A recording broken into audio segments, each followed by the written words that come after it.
На большасці фотаздымкаў можна ўбачыць родзінскую зямлю, яе маляўнічыя вобразы, густыя лясы і блакітныя стужкі рэк. Усё гэта фотамастак перанёс на здымкі. Гродзеншчына, дарэчы, з'яўляецца малой радзімай Александра Іосіфавіча. Таму і ўсе работы напоўнены такой шчырай любоўю да роднай зямлі, да яе прыроды і пейзажаў, якія заворожваюць.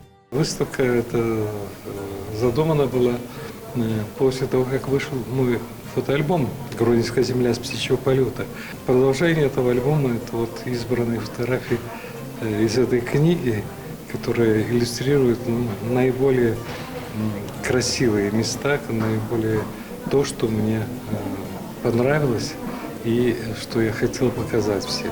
Адметнасць гэтай выставы яшчэ і ў тым, што ўсе здымкі зроблены з высоты птушынага палёту. Некаторыя з іх былі знятыя яшчэ ў тыя часы, калі пра дроны і ўявіць не маглі. І вось цяпер, склаўшы ўсе краявіды ў адзін альбом, мастак прадставіў яго гледачу. Для самога аўтара тэма адзінства і аб'яднання беларускага народа вельмі блізкая і актуальная, бо сам нарадзіўся і вырас у этнічна змешанай сям'і, таму ён з такой пяшчотай расказвае і паказвае родныя мясціны ў год народнага адзінства.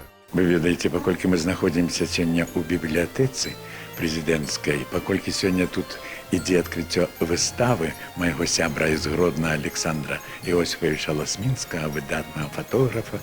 Я не кажу пра яго званне і розныя дасягненні. Здаецца, што гэта ўсё скіравана на тое, каб мы проста памяталі пра сябе і пра сваю дзяржаву, і пра сваю краіну, пра сваю радзіму. Гэтая выстава падкрэслівае, што чалавек жывы, калі жыве яго памяць. На адкрыцці экспазіцыі прысутнічала вялікая колькасць людзей, якія нават і не ўяўлялі, што прыгажосць побач з намі.